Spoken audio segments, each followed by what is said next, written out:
नमस्कार, मी सौ निर्मला आपशिंगेकर आज आपणास उपवासाच्या बर्फीची रेसिपी सादर करीत आहे।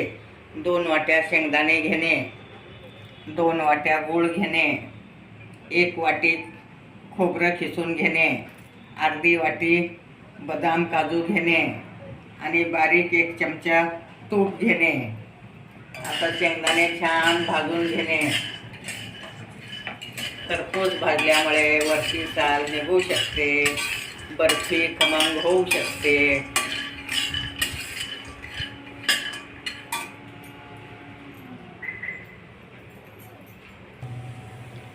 आता शेंगदाणे खरपूस भाजून झाले आहेत। आपण आता शेंगदाणे काढून घेणे।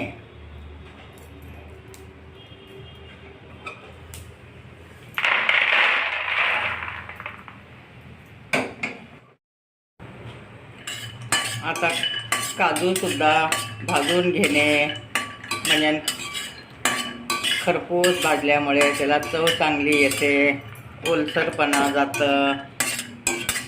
आता काजू पण भाजून झाले आहेत, बदाम भाजून झाले आहे। आता हे काढून घेणे, खोबर भाजून घेणे।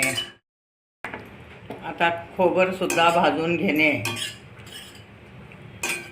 अगदी गुलाबी कलर सोनेरी कलर येईपर्यंत भाजणे आणि सगळं मिक्सरमधून बारीक करून घेणे। आता खोबर पण भाजून झालं आहे आपलं। आता आपण तूप घालून घेणे, नंतर तुपात गूळ घालणार आहोत। ताटलीलाही तूप लावून घेणे। वड्या थापण्यासाठी ताटलीला तूप लावलं आहे। आता गूळ घालत आहे मी तुपात।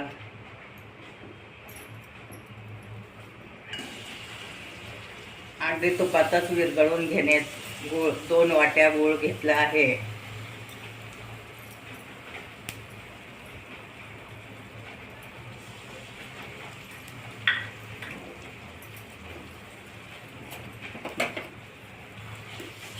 तर आपण छान विरघळेपर्यंत हलवून घेणे। तूप घातल्यामुळे वड्या खुसखुशीत होतात आणि खूप चविष्ट होतात। उपवासाची बर्फी ही खूप चविष्ट असते।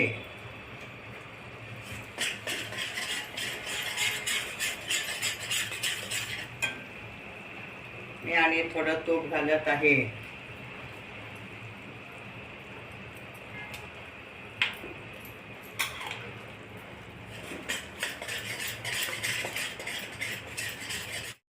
आता शेंगदाण्याचं कूट घालत आहे मी। कूट छान हलवून घेणे आणि त्यातच काजू बदाम आणि खोबर हे पण घालत आहे। बारीक करून घेतलं आहे।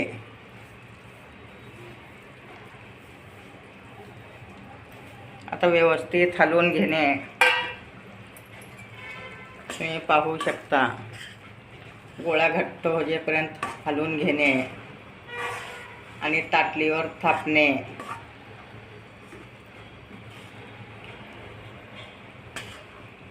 तर आपला गोळा घट्ट झाला आहे।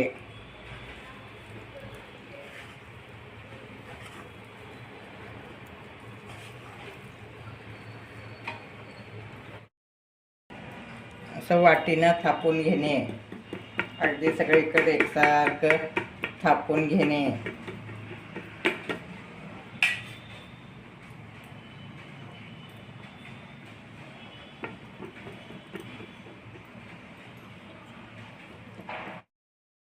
आता गरम असतानाच वड्या कापून घेणे।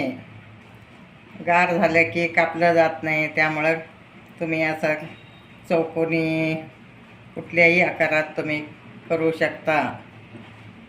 आता आपले वड्या कापून घेणे। ही बर्फी खायला खूप चविष्ट लागते। काजू बदाम असल्यामुळे त्याला खूप छान चव येते आणि गूळ हे पौष्टिक असतं। तर 5 मिनिटांनी काढून घेणे.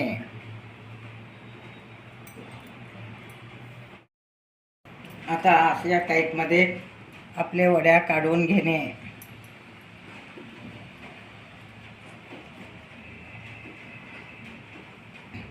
असे जाडजूड झाले आहेत.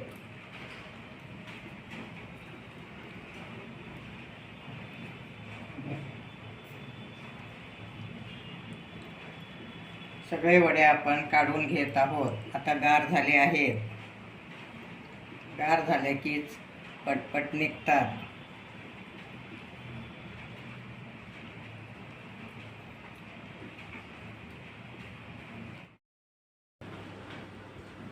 आता आपली बर्फी तयार आहे.